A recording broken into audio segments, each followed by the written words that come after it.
Oregon Ducks lose 17 starters entering 2025. 17 out of 22. That's crazy.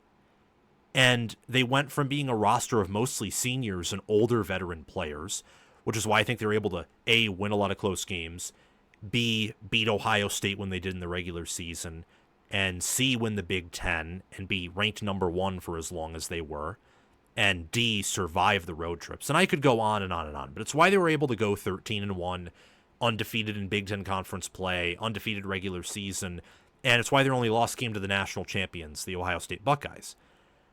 This is a team that is made up of a lot of sophomores, a lot of redshirt freshmen, true freshmen, some juniors and seniors still, of course, but this is a much younger team than what Oregon's been accustomed to under Dan Lanning. The 2023 and 2024 teams were older, if not much older than this team, and I think a big part of the reason why that is Oregon is going from a school that is relying or has relied on the portal to get quality starters, and they do that while they're building their recruiting base, to now they feel like they've approached a point in roster talent and recruiting where they can rely more on their development, rely more on their high school recruits, and while they still like to get good players out of the portal when they can, see Isaiah World, Alex Harkey, Dante Moore, who they got out of the portal entering 2024, of course, they want to rely on it less, and they want to just really recruit and feast in the high school realm. Before we resume this segment, please take a few seconds of your time to make sure you have liked the video, subscribe to the channel, hit the notification bell for the channel and for any team podcasts and playlists linked in the description, and also comment your thoughts down below in the comment section and join my Discord server via the description.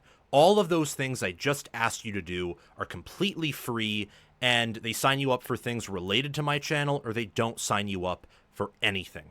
No cost to you, and all the benefit to you because we release daily college football content here on College Football with Sam. If you want to support the channel monetarily, sign up for a YouTube membership, or check any other links in the description for my merchandise store and Patreon page. Thank you very much, and let's get back to the segment. So I think it's an appropriate question to ask which true freshman will step up for the Ducks, and also which redshirt freshman too. I originally wanted to do this segment just based on true freshmen, but I'm going to do an improvisational change here, and we're going to talk about redshirt freshmen too, because there are so many redshirt freshmen who probably will be playing key snaps for the Ducks, and I think that some freshmen, true freshmen, 2025 recruits will as well. So let's look at who are the redshirt and true freshmen for Oregon entering 2025. We have wide receiver Dakorien Moore, who I've already publicly said will be better than Ryan Williams this year. The only receiver who I don't think he will definitively be better than is Jeremiah Smith. Everyone else's game. Everyone else Dakorien Moore can be superior to. 9th overall player, number 1 wide receiver in the 2025 class, 5'11", 182 pounds. He's projected to start at wide receiver, and I think that was especially solidified with Evan Stewart going down. He'll redshirt this year probably, and probably be back for Oregon this coming season because he is a talented player. And I think Oregon develops well at wide receiver, and I think they recruit well there.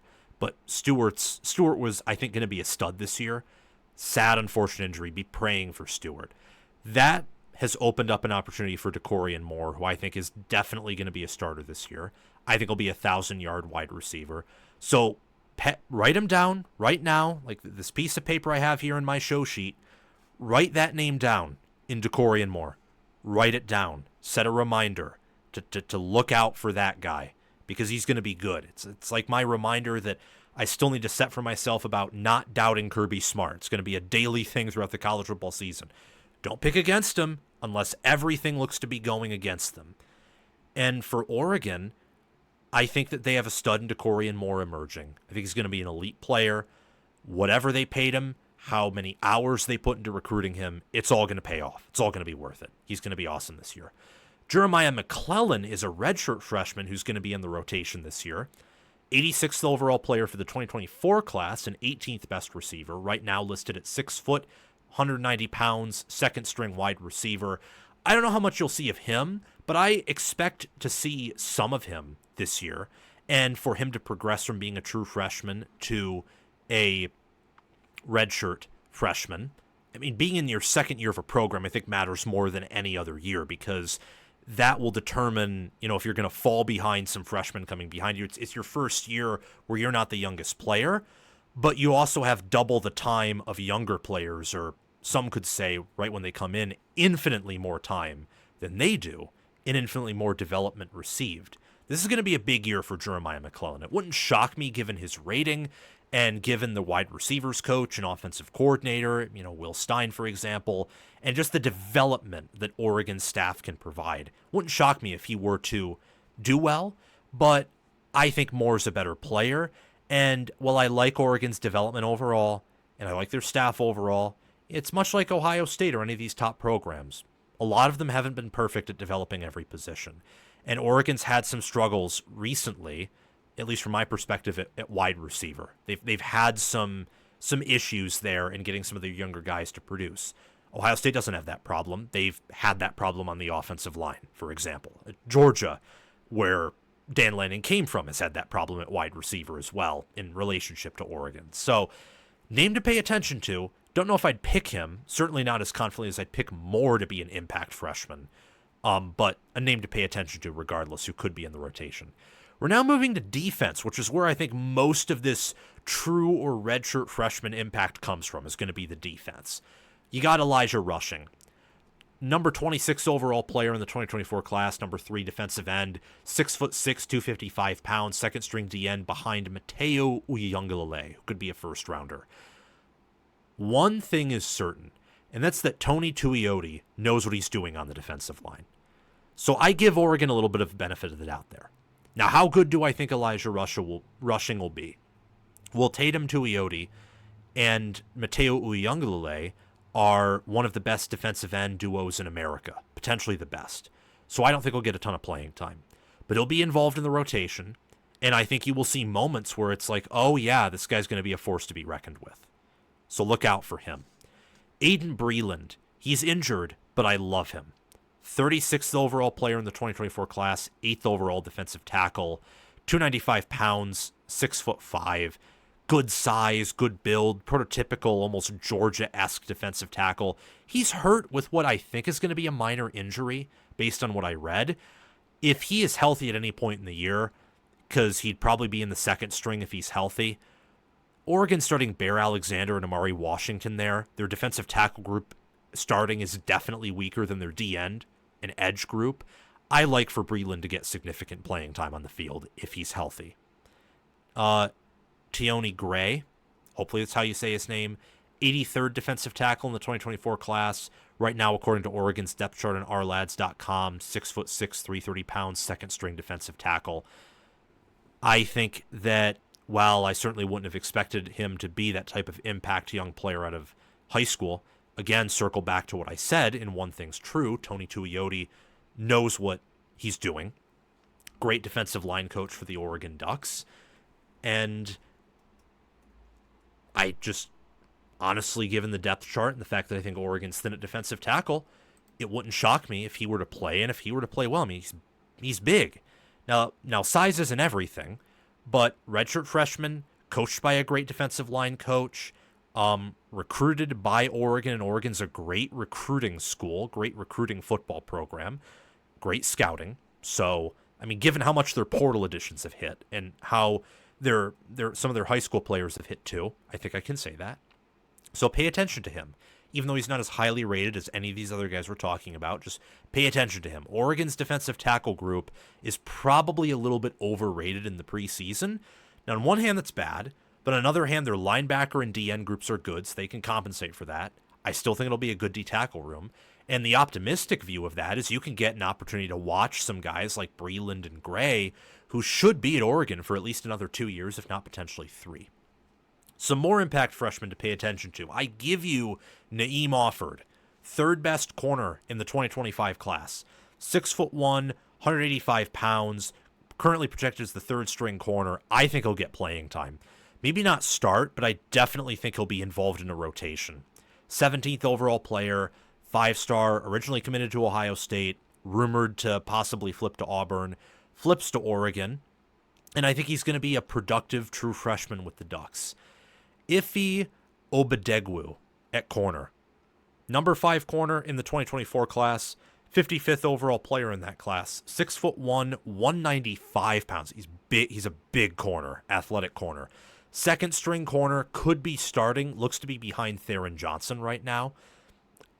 I think that him and Offord and a lot of these younger corners, I think they're going to get playing time because they're more talented than the guys in front of them. Like, look at Theron Johnson, for example, I think could be an All-American at corner, but he's 5'11" and doesn't weigh, I think he weighs the same as Offord does right now.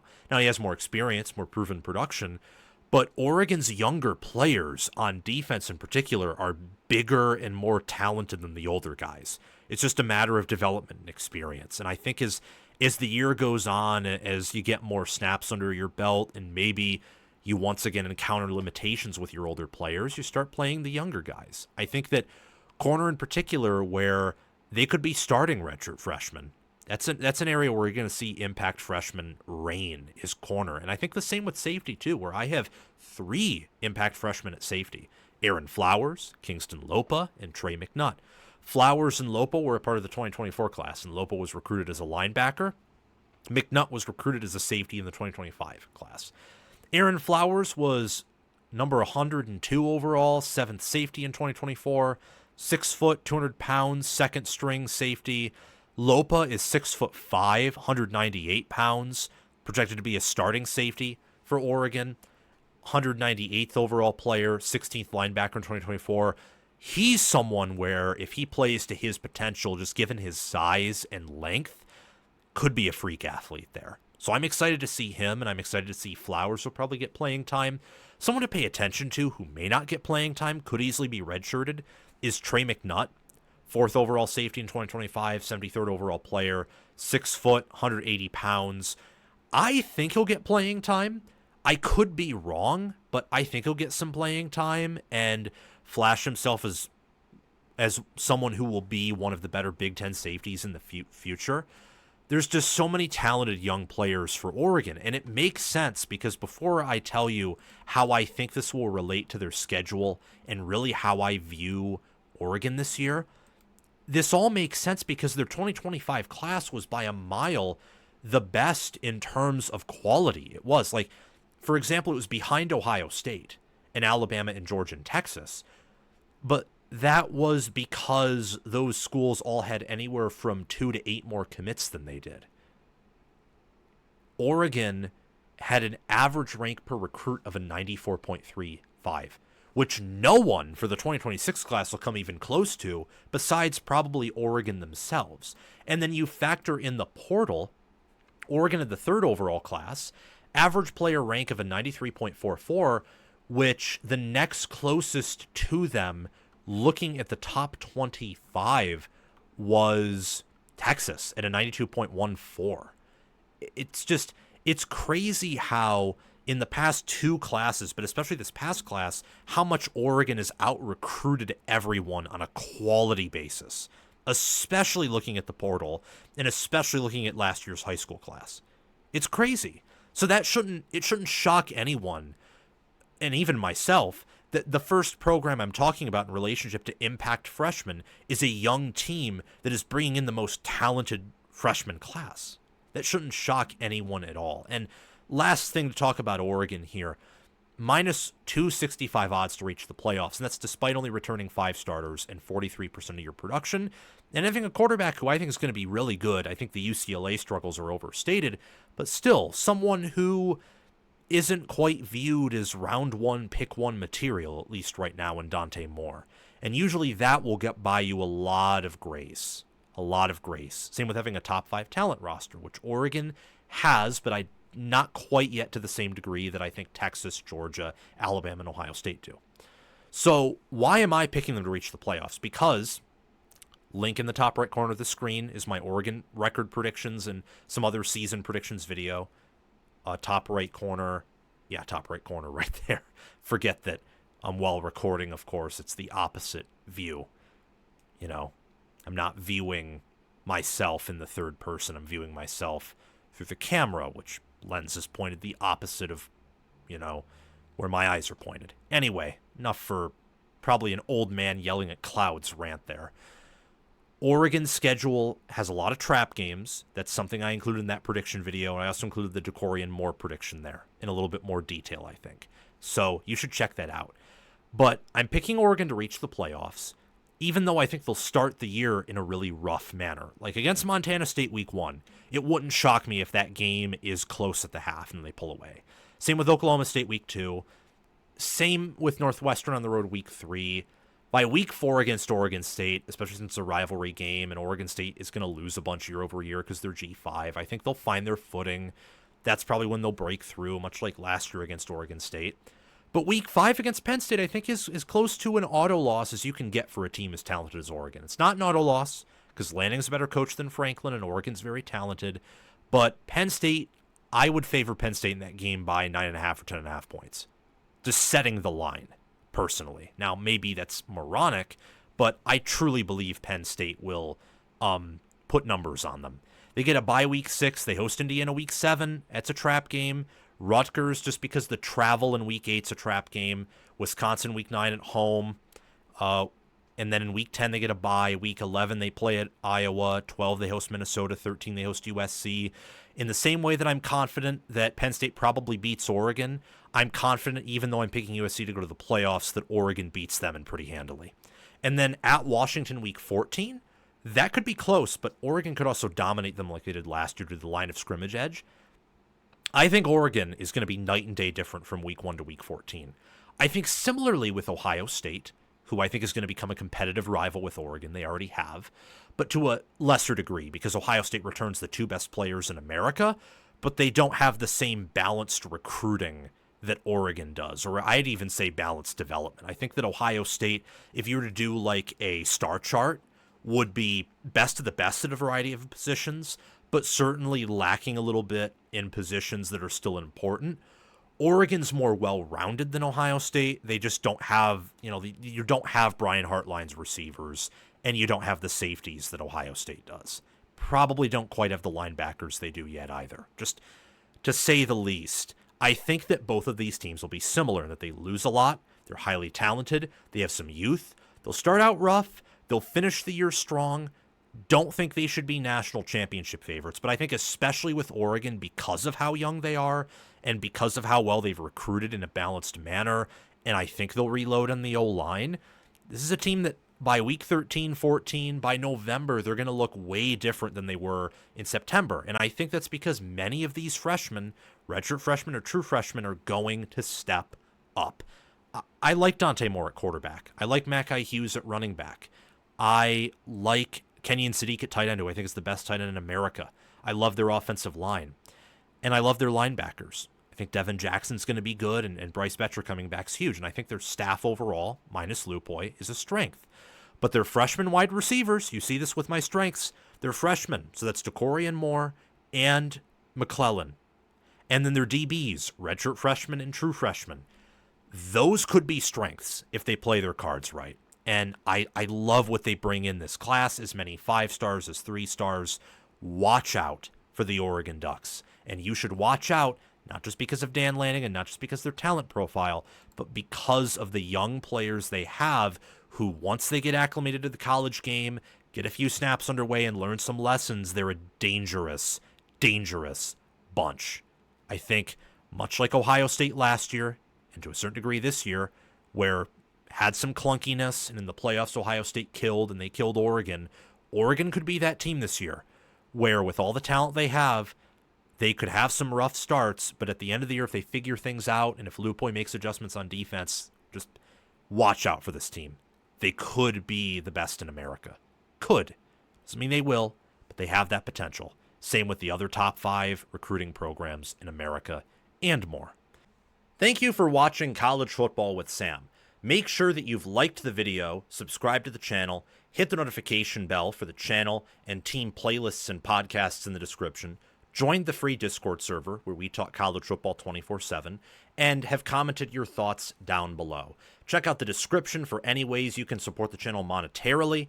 Everything else I've asked you to do is completely free, and your support means the world to me. We're trying to become the next big thing on college football YouTube. 6-figure subscribers, maybe 1 million one day. I think we can do that. And also check out any videos or playlists, anything in these columns right here, where there will be videos and playlists. Yeah, you get the point. Have a fantastic day, and I will see you in the next one.